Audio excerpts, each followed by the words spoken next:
కరీంనగర్ జిల్లా హుజురాబాద్ పట్టణంలోని అంబేద్కర్ చౌరస్తాలో హుజురాబాద్ బీఆర్ఎస్ పార్టీ ఆధ్వర్యంలో ధర్నా రాస్తారోకో నిర్వహించారు. వద్దురా నాయన కాంగ్రెస్ పాలన, కేసీఆర్ నాయకత్వం వర్ధిల్లాలి అంటూ కాంగ్రెస్ పార్టీకి వ్యతిరేకంగా నినాదాలు చేశారు. అనంతరం రైతులకు కావలసినంత యూరియా ప్రభుత్వం అందించాలని కోరుతూ తహసీల్దార్కు వినతి పత్రం అందించిన బీఆర్ఎస్ నాయకులు.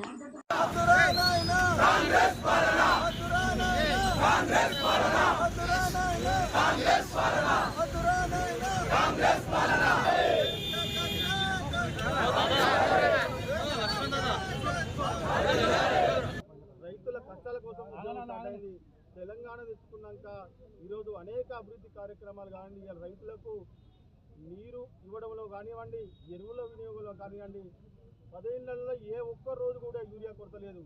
ఈరోజు 20 నెలల ప్రభుత్వం వచ్చినాక ఈరోజు చెప్పులు పెట్టి లైన్లు నిలబడే పరిస్థితి యూరియాకి వస్తుందంటే ఒక్కసారి అర్థం చేసుకొని, తెలంగాణ అనేది సుభిక్షంగా ఉండాలంటే అదొక గౌరవ కేసీఆర్ గారి చేతిలో ఉంటేనే మాత్రం సుభిక్షంగా ఉంటుంది. కాబట్టి ఈరోజు రైతులకు సేవ చేసేందుకు బోనస్ కానివ్వండి, ఈరోజు రైతు బంధు కానివ్వండి, రైతు బీమా కార్యక్రమం కానివ్వండి, ఎరువుల పంపిణీలో కూడా ఎక్కడ కూడా 10 నెలలు ఎక్కడ కూడా ధర్నాలు జరగలేదు.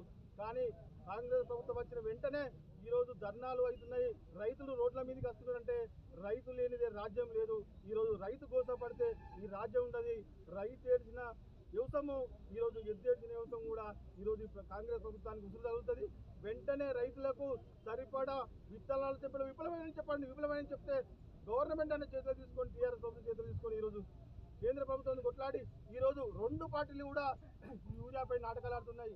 మాదంటే మాది కాదంటారు. ఇక్కడ 8 మంది ఎంపీలు బీజేపీలు గెలిచారు, 8 మంది కాంగ్రెస్ ఎంపీలు గెలిచారు. వీళ్ళు 16 మంది ఎంపీలు కూడా ఈరోజు ఇక్కడ రైతుల కోసం ఏ ఒక్కరు కూడా పార్లమెంట్లో కానీ అసెంబ్లీలో కానీ కొట్లాడలేరంటే వీళ్ళకి రైతులపై ఎంత చిత్తశుద్ధి ఉందో ఒక్కసారి అర్థం చేసుకోవాలి.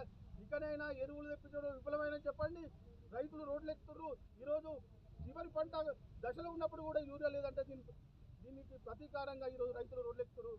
వెంటనే దీన్ని యూరియా కోసం తీర్చాలి.